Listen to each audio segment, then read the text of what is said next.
With their red tunics and bearskin caps, the Grenadier Guards are the most famous soldiers in the world. You can't see anything like this anywhere in the world except UK. Changing the guard at Buckingham Palace, they constantly strive for ceremonial perfection. Left turn, get out! Oh, God, I don't believe it. But they are also frontline soldiers in the world's most dangerous war zones. For the first time, we go behind the scenes at the royal palaces to show how the pride of guarding the Queen and the sacrifice of war combine to create a unique soldier, the Grenadier Guard.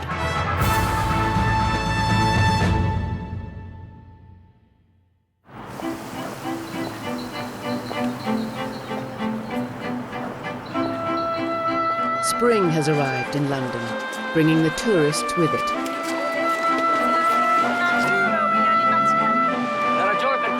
They should march out of here in just a couple of minutes' time.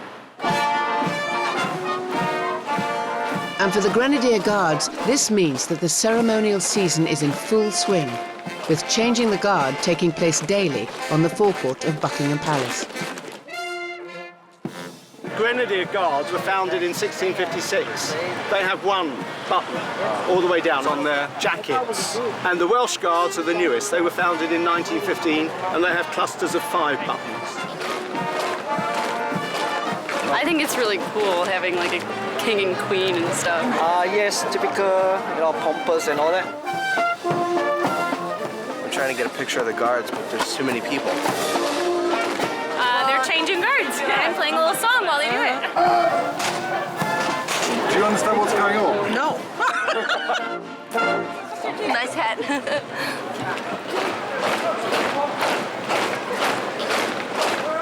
The Queen's next-door neighbours are the Grenadiers' ceremonial soldiers who live at Wellington Barracks.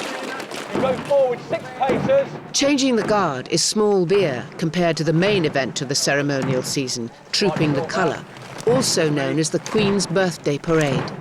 It's Company Sergeant Major Steve Munro's job to get the Grenadiers' drill inch perfect. What the f*** are you smoking? Face that way! But what his men don't know is that he's a Sergeant Major with a guilty secret. Queen's Birthday Parade, rehearsals and that, you know, I mean, I'm close to a coma. 3, 4, 5, 6, 10, 10, 10, 10. It's just day in, day out, doing the same thing, and it's difficult to enthuse and teach a subject that you don't like, but what you can never do is let the blokes know that you don't like it. Left, bomb!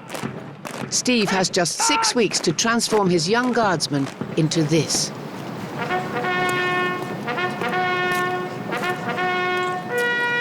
Trooping the Colour involves 400 men performing perfect drill for over an hour.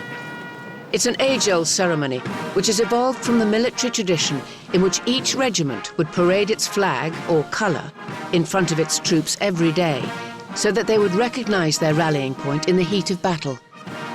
And then one of the kings thought it would be a great idea to do it as a birthday present for the Queen. That's what we do. Guardsman Jed Catlin is a 5th-generation grenadier. His dad was the last Catlin to take part in the troop in 1985. He wants to be a soldier again. He misses it. I can see the jealousy in his eyes every time I come back to work, and he's got to go drive his lorry. But now it's Jed's turn to wear the grenade. At the Battle of Waterloo, we defeated the French Imperial Guard, took their bearskins, and because we defeated the Grenadier Regiment, we became the first Grenadier Regiment of Foot Guards. So we earned our cap badge, we earned our grenade. It's not some weed or flower, it's a weapon, and it's ours. But it's not just Jed and the Guardsmen who are polishing up their act for the big parade. The 50 members of the Grenadier Band have been practicing their music and their marching for months. It's Musician Davis, you need to come and do this element now. I'll show you what to do. Sergeant Major Kevin Bird is in charge of the band. This year will be the 20th and final time he takes part in the Queen's Birthday Parade. Trooping the Colour, 1986. And this is me as a junior musician down at the Guards Depot Purbright in 1984, I think that one was. On the big day, the Grenadier Band will join up with the 4 other bands of the Household Division to make up the 200-strong massed band. Today, they're getting together for the first time, and for Kevin, it's a chance to pass his Grenadier lore to the new generation. There's many traditions involved with what we do, and that those traditions should be maintained and passed on to the next musician that joins the band. It's important. The most difficult and mysterious tradition for Kevin to pass on is known as the spin wheel, which was first filmed almost 60 years ago. See in the centre now, the mass bands doing a very difficult operation, I always think, the wheel. It involves some musicians shuffling sideways, others going backwards, with the rest rotating 180 degrees before returning to perfect order. Or that's the theory. There's nothing written down in the rule book about how this is to be achieved, and it is passed down from generation to generation. For new band member Abby Davis, this is her first spin wheel, and it's all very confusing. From what we kind of all turn round. I'm not really sure. I just kind of follow whoever's nearest me and kind of hope for the best. It's worked. All right.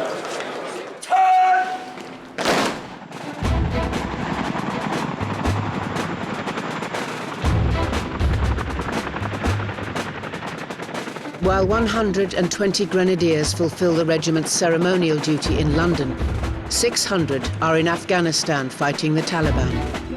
The Grenadiers are here to train the Afghan National Army. Put your shoulder into it, lean forward. And carry out frontline operations with them, searching compounds and capturing the enemy. But they also fight the Taliban toe-to-toe alongside Afghan soldiers. Roger, bringing guns up for support, and then I'll move up and get eyes on. The Grenadiers are operating from bases spread across the most dangerous corner of Afghanistan, Helmand Province. Joined the army for a driving licence. 6.5 years later and I'm in the middle of Helmand Province. And I've only got my Cat B. I don't think you necessarily join the regiment because of its history and that. You join it and then you become part of it, and then you roll with it, and then before you know it, you are it. It's a good thing, isn't it? It's a good thing that in the army, like, figure as the Queen, not the Prime Minister. You don't fight for the Prime Minister, do you? Queen and country, innit? Well, I ain't got a problem with monarchy at all, I am. You know, when I ain't got a problem with flipping monarchy. I haven't. And you hear people slating the goal, we don't need the monarchy and this and that, but that's what makes us British. Yeah, exactly. Got a monarchy, got a queen there. And it's how it is, isn't it? We're the envy of every civilised... Are we? Nation. We're the envy of all civilisation, aren't we, the British? But...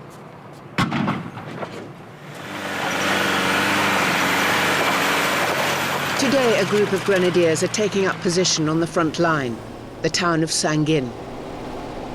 It's the centre of Sangin. No one looks friendly here. Just about waving. No smiles.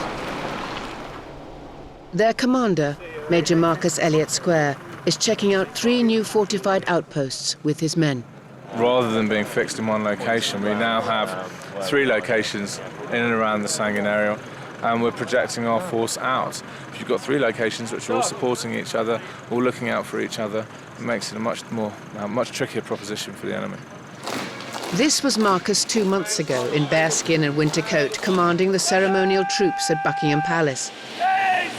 He was also looking forward to the birth of his first child. It's a little girl. How on earth can you tell Goodness.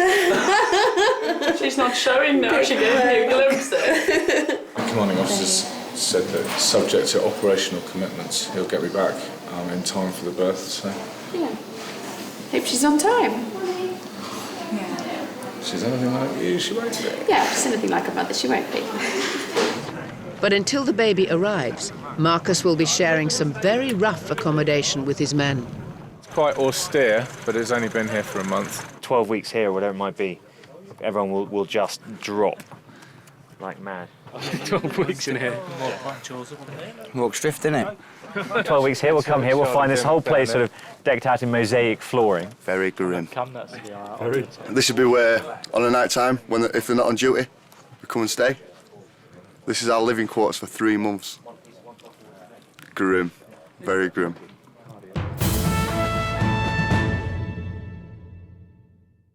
Turn it right, turn right, turn right, turn right, turn, no, right, no, right. At Chelsea Barracks in London, Steve Munro's Grenadiers have joined up with 3 other Guards regiments to rehearse trooping the colour.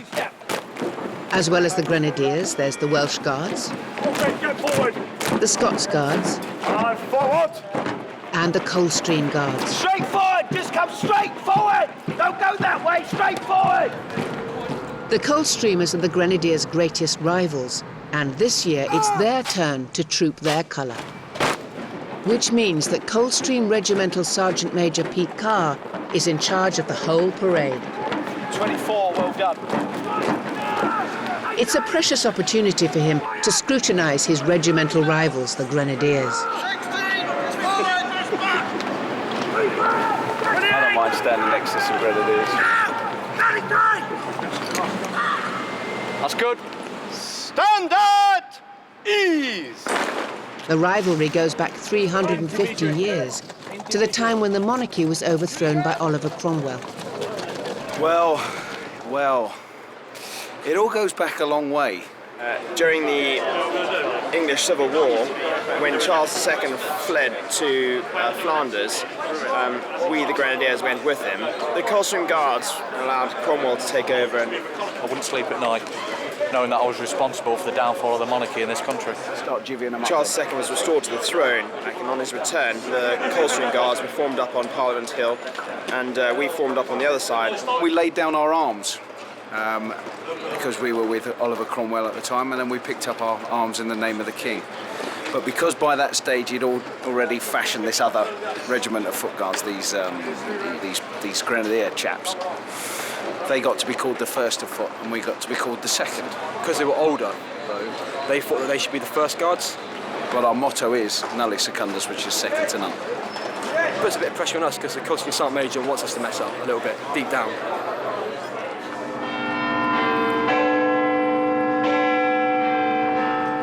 At Wellington Barracks, Grenadiers past and present are gathering for Black Sunday, the day when they honour their dead. In his role as the colonel of the regiment, the Duke of Edinburgh will lay the wreath on behalf of the men.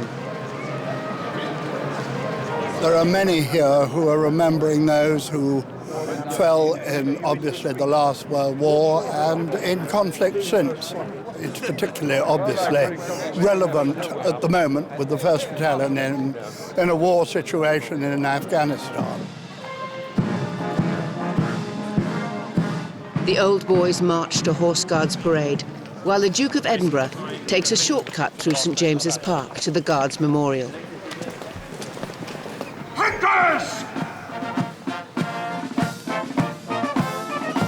If the memory of fallen comrades had begun to seem distant to these old Grenadiers, events in Afghanistan change all that. A Grenadier has died. Guardsman Simon Davison, the first Grenadier to be killed in action for 13 years, lost his life when the Taliban attacked his checkpoint.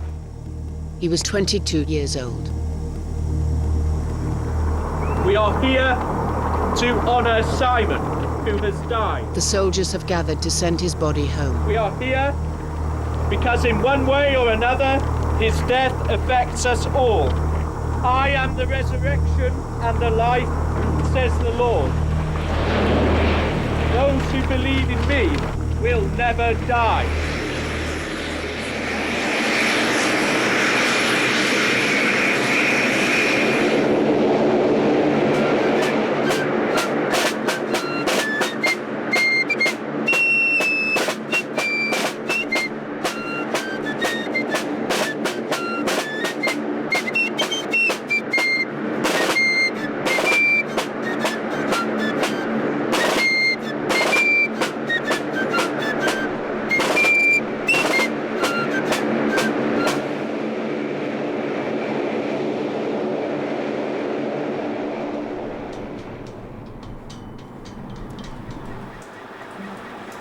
When Simon Davison died, it fell to his commanding officer, Colonel Carew Hatherley, to write a personal letter to his family. Writing to a mother when you are a father and a husband and you have children of your own, I think was probably the most soul-searching thing I've had to do since I've been out here. To that family, the letter that I write is something that will last forever, and every word will be pored over forever. And so it's bloody important to get it right. Simon's body is now being flown back to Britain. In London, Steve Munro has interrupted rehearsals for Trooping the Colour to prepare for his funeral. Using an empty coffin, Steve's young guardsmen practice for what for them will be a step into the unknown.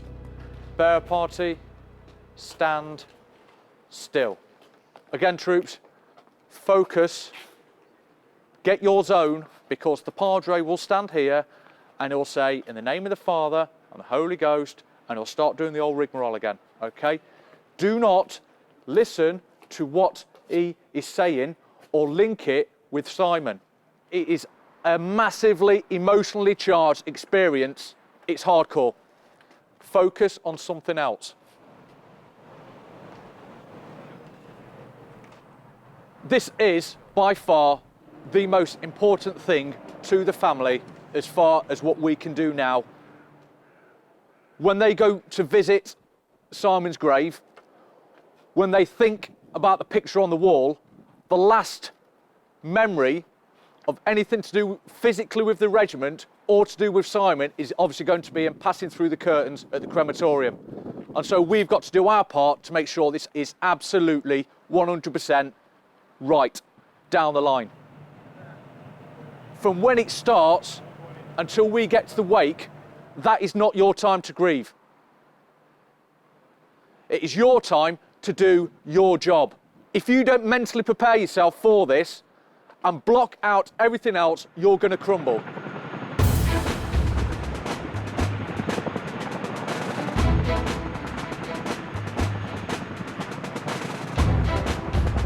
The Grenadiers in Afghanistan are now fighting the Taliban every day. Major Toby Barnes-Taylor is briefing his men about tomorrow's objective. OK, guys, keep the noise down, please. About 20 kilometres north of here, there's a town called Garmab. The Americans went up there today to literally take the fight to the Taliban.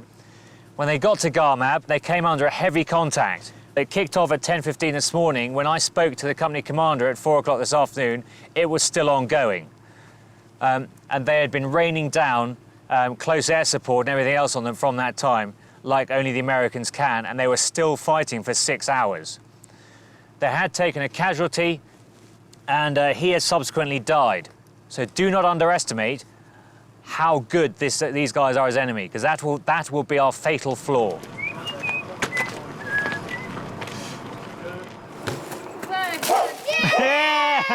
Just a few weeks ago, Toby was at home with his family. Hey! Safe. He spent 6 months of last year in Iraq and will now be in Afghanistan for 7 months. For most of the time between these two tours, intensive training took him away from his children and his wife, Sasha. Nothing prepares you for army life, really, as a wife. Toby's hardly been here, so we've had it very tough. Welly's on, hello. Oh, mind out. It's not a real life, really. It's very odd. You have to keep that normality going for the children, really, and they get used to it. He's a great daddy when he's here. Come on, pick through. They still come up with the question of why can't you come home or anything else like that. And sometimes, it's just a case of daddy's a soldier and we have to stop baddies from hurting other little boys and girls. For Toby, the grim reality of the fighting is hitting home. During the battle for Garmab, a stray American bomb landed on civilians. The Grenadiers' tent has been transformed into a makeshift hospital. As a father, it's terrifying to see this. It just sucks your gut out. At least they have the trust that they can bring their children, and we will do everything we can to make sure that we can help them.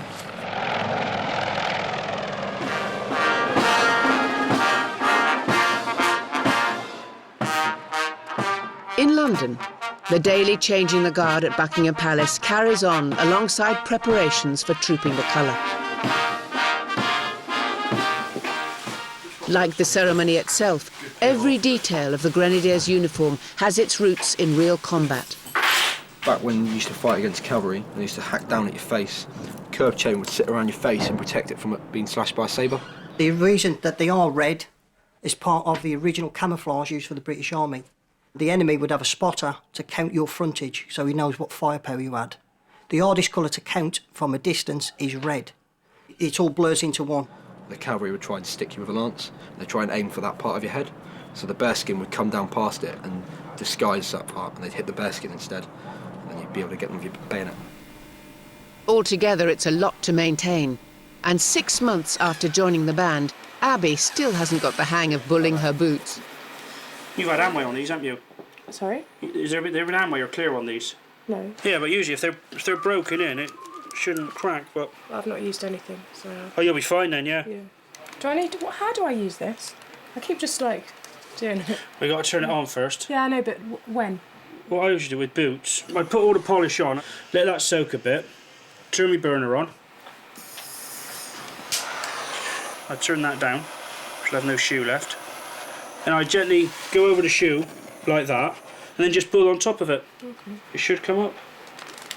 Thank you. No problems. Stand still, centre, side place right. Stand still, centre, side place right. Stand still, centre, side place right. Stand still, centre, side place right. Stand still, centre, side place right. Sergeant Major Steve Munro is busy making the final decision as to which of his men will take part in trooping the colour. Okay, raise your hands now if you've not got tunic. Too tall, stand over there. There's no off-the-peg uniform for 6'8" Guardsman Dan Smith, who's nicknamed Too Tall. Nothing fits. Comes from out there, so getting one made. We should be here for the next week, hopefully.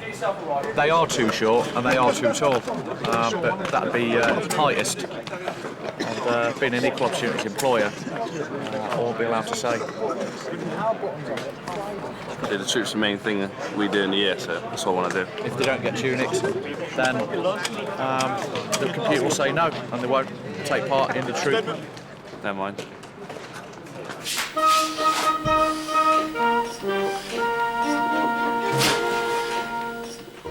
Give you a little bit there as well, son. But another very tall grenadier isn't having any problems getting a uniform that fits. What have you done today? Dropped back to you tomorrow morning, is that all right? Or we might even drop it back tonight. After years as a civilian, Grant Baker has returned to the Grenadiers as regimental adjutant. I haven't worn uniform for about 12 years, and yeah, it feels like a real trip down memory lane, I suppose. You're back today, sir. Fantastic. Okay. This is the sort of job that comes up once in a lifetime, really. I've had an interesting and quite exciting time as a civilian, and but then I just felt it was time for a change, and so I've come back to the fold. Grant's new job is mainly administrative, but he will take part in trooping the colour. And what's more, he'll be riding a horse. I'm told I have what's known in the trade as an electric bum, which is exactly what communicates itself to the horse. And when it's meant to be sitting still, I suppose my electric bum makes it get all fidgety. He has ridden a horse before on the Queen's birthday parade, and it didn't go well. I spent the entire Queen's birthday parade cavorting round horse guards. Because of his electric bum, Grant has been teamed up with Snooker, the household division's most docile mount. They have just 2 weeks to get to know each other before they ride out together in front of a worldwide audience on the Queen's birthday parade.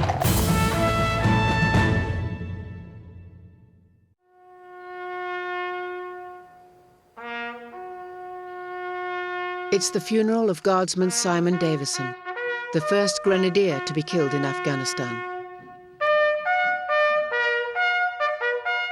All the Grenadiers' off-duty officers attend the funeral and listen to Guardsman Davison's sister Caroline speak about her brother. Si was probably the strongest, bravest person I've ever known.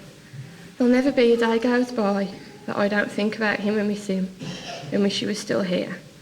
But I know that when death was near, Simon would have faced it with courage like all of his other fellow Grenadier Guards, fighting for what he believed in. I'll never forget the painfully shy, stroppy young boy who joined the army, and nor will I forget the confident, brave, immensely proud young man the army helped him become.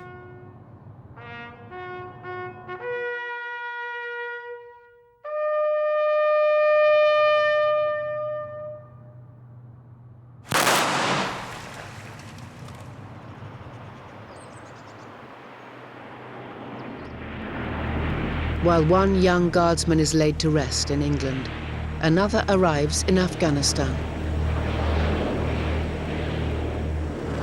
Stephen Cooper joined the army less than a year ago, and it's just 4 months since he passed out of basic training. From there, he joined the Grenadier ceremonial soldiers in London. Sentries!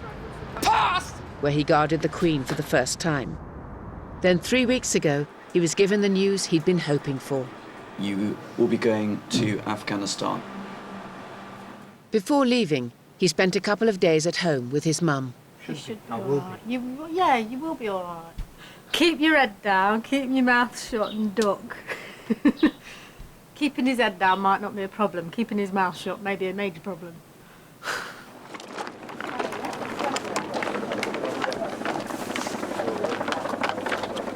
Now we're out here in Afghanistan, finally doing the job that the infantry do. Kind of makes you feel proud to be a Grenadier. I feel like I've finally started off my army career now and gone on tour. Pretty hard saying goodbye to my family and that, because like, I've never really been away from them for more than a couple of months. And I was in training. My mum was phoning me up every 5 minutes.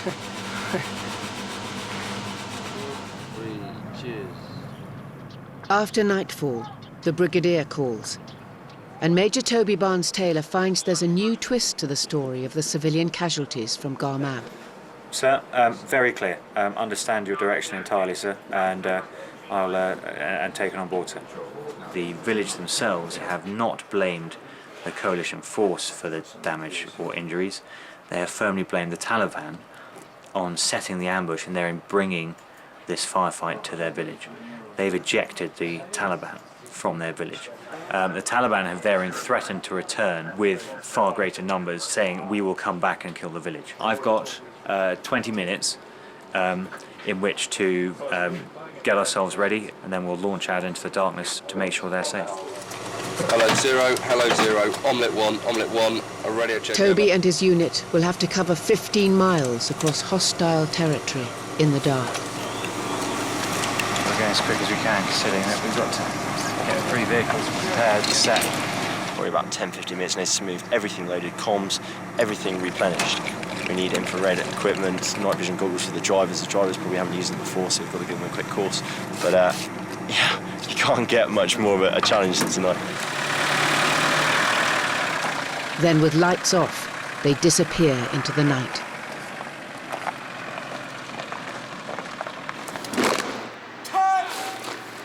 Back in London, Sergeant Major Steve Munro is rehearsing his men to troop the colour with the other Guards regiments, but it's not going well. Having on your boots.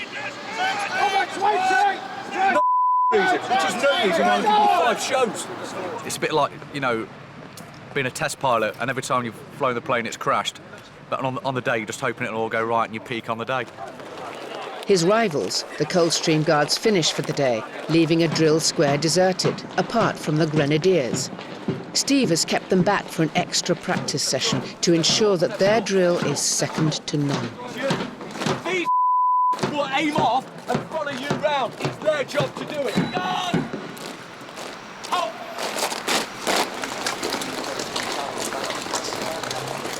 Guardsman Dan Too Tall Smith's chances of making the parade seem to be improving. I finally got my tunic this morning, so hopefully they'll find me a space.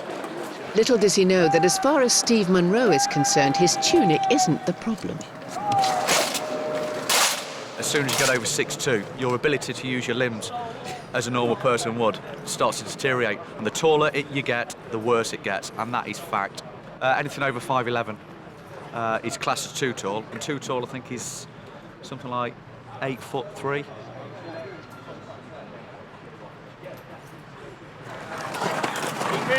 forward, more pace, more pace. A mile across London in Hyde Park, another grenadier is struggling to be ready for the big parade.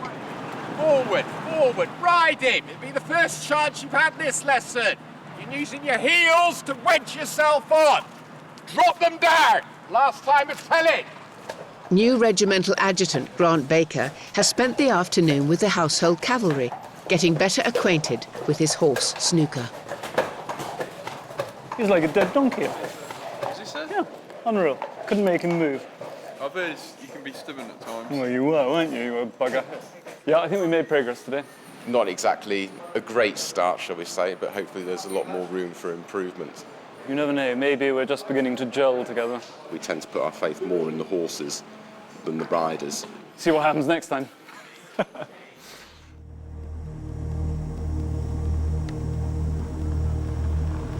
It's almost 24 hours since Toby Barnes-Taylor left camp with his unit to protect Garmab village from a Taliban attack. He's been coming down the track here, heading south, nice and straight. He's come under contact. They're still not back, and radio contact has been lost. In 1 hour 30, he's travelled 300 metres. Colonel Carew Hatherley is using satellite tracking to monitor the situation. The trouble is, I know it's now over an hour since we last had any communications with him, and it's getting dark.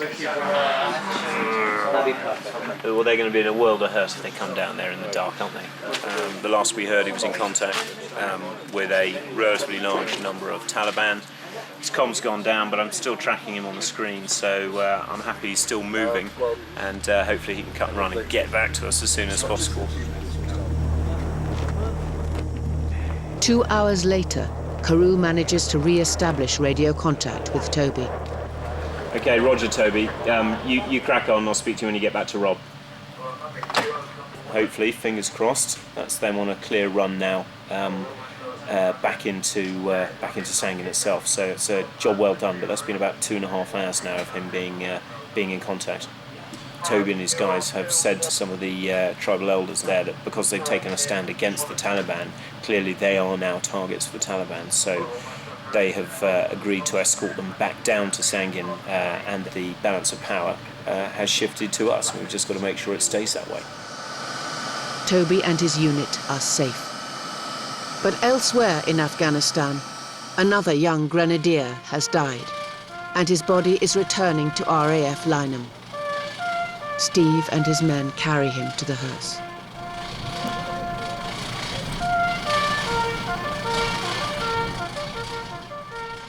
Guardsman Tony Downs was killed in a Taliban ambush. 6 weeks ago, while he waited for his flight to Afghanistan, he looked forward to the tour ahead. It's not Ibiza, is it? It's like I can only explain it as being a feeling of worry and feeling of excitement, all mixed up as one, to be honest. In the last few days, I've been saying my final goodbyes to my family. Stuff, we've been out for nice meals and stuff, so it's been alright actually the last couple of days. And hopefully I can do it again on R&R. I'm already counting the days now. 8 weeks, can't wait.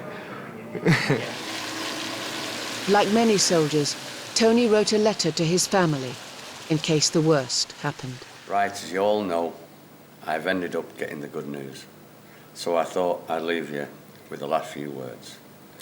Now I'm up in heaven, looking down on you all. I will always be there with you. You have been the best family any son can ask for. And I thank you for the life that I've had. So don't worry. I love you all now from the bottom of my heart.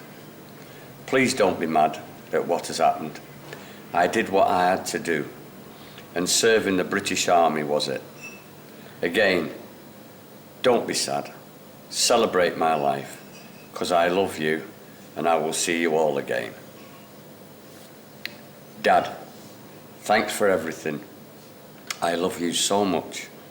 I hope I have made you proud, as that's all I wanted to do. Tony. Our son was just 100% the Grenadier Guard. He died doing what he loved. Yeah.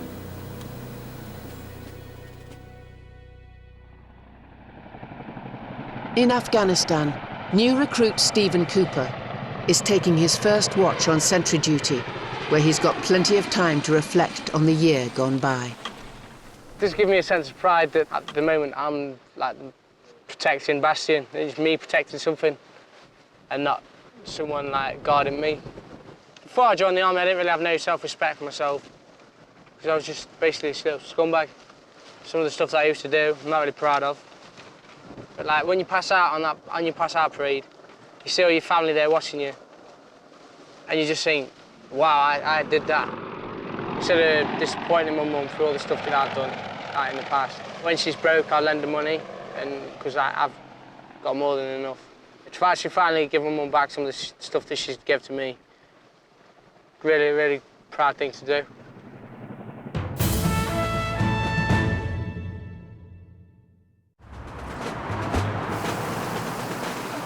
It's the day of trooping the colour. The Grenadiers are busy putting the finishing touches to their uniforms.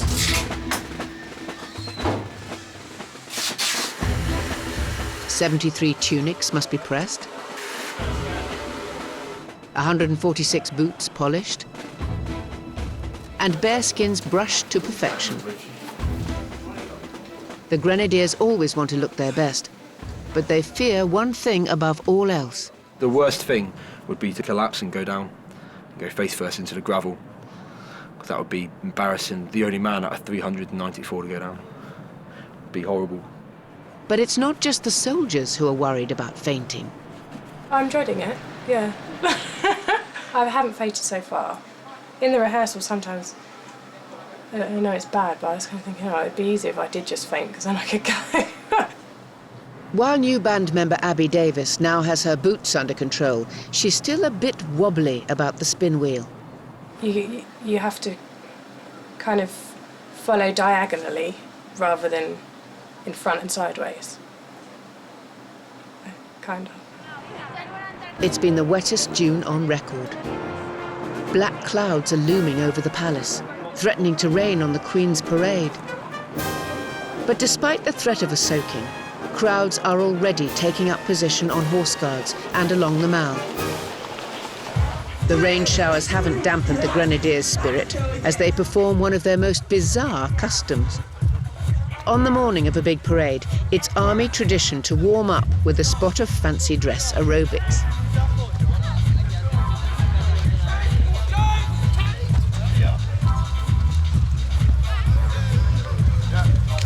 With the frivolity over, the guardsmen pick up their weapons on the way to change for the parade. 90 feet, please. Snooker and Grant are also getting ready. I'm going to shortly head off to Buckingham Palace forecourt, where hopefully Snooker will be waiting for me in a good mood. This is a funny old things, really. But I've got my packet of Pele's for him. Should work wonders, really. Sergeant Major Kevin Bird is about to lead the band out on his last parade. He doesn't want any mistakes. Just be aware today the streetliners are going to be down the Mall. Trombone players, especially on the front rank, we need to close up because rifles are sticking out because of the present arms and that sort of thing. Weather's not too bad out there. It's fairly cool. However, I would imagine if we're going to get some showers, they will be heavy. But Steve Munro isn't worried about the weather. Cheers. The sun will come out for Grenadiers. It's just a known fact. Because God loves Grenadiers. He's got a lot on his plate, I think, this morning. It's the Coldstreamers doing the escort. And God doesn't like Coldstreamers.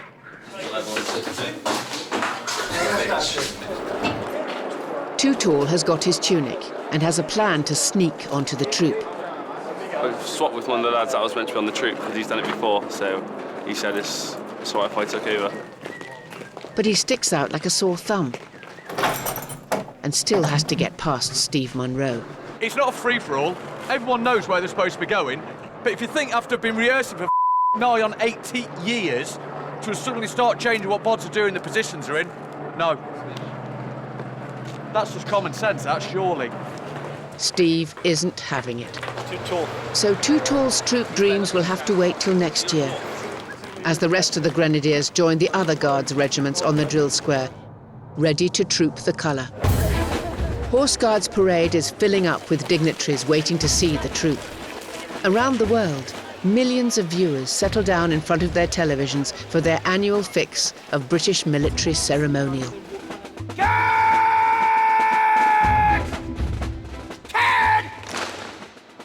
Every one of you is good enough to be out there. Don't let yourselves down, don't let your regiments down, and don't let each other down.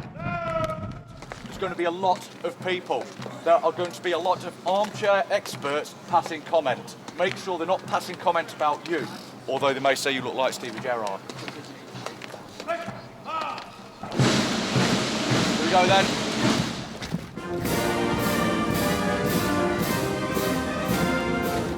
The sun is shining brightly on Steve and the Grenadiers as they march out of the gate.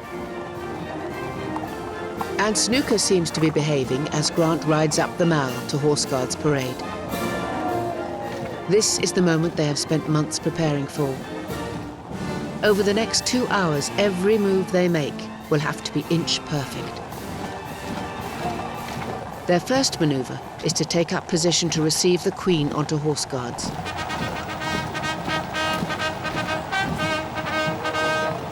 The royal carriage, flanked by 170 cavalry, makes its way from Buckingham Palace.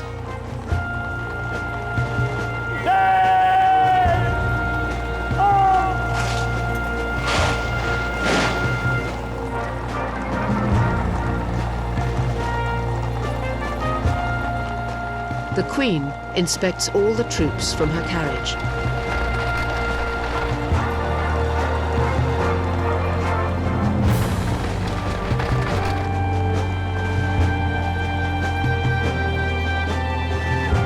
The ranks reform into regimental lines in preparation to troop the colour. This year, it is the turn of the Coldstream Guards to lead the march past. As the colours are lowered in salute, the Queen acknowledges the battle honours the flag depicts.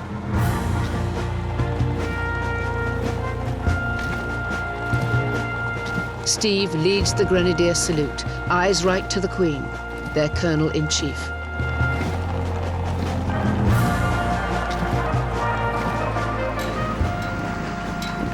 In Afghanistan, the Grenadiers' headquarters are quiet as the soldiers watch the parade on TV. Commanding Officer Colonel Carew Hatherley is part of the show.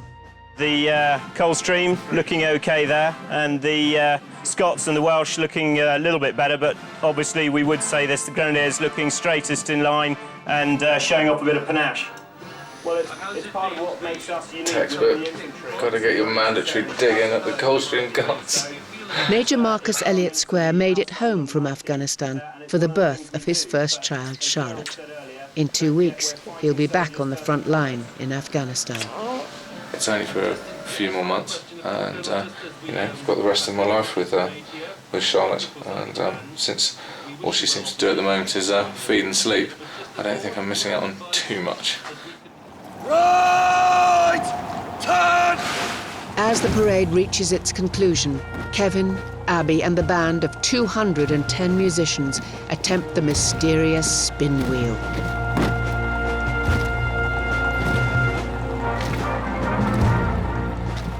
As the band swirl about, the Queen leaves Horse Guards and returns to Buckingham Palace.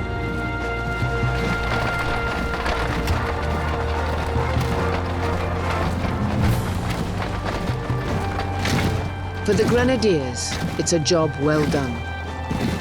Grant Baker's electric bottom didn't spook Snooker. The guards all make it back to barracks without anyone fainting.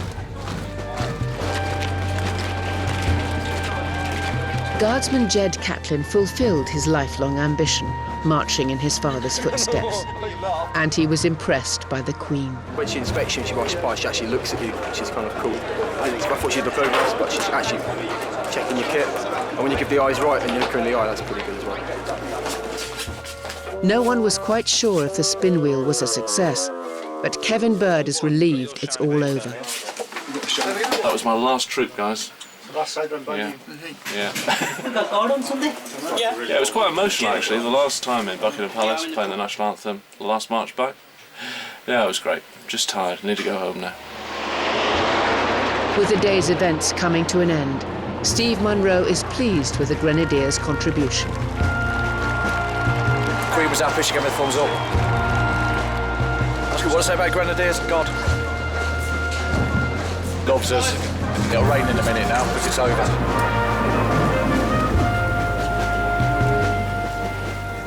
Weird.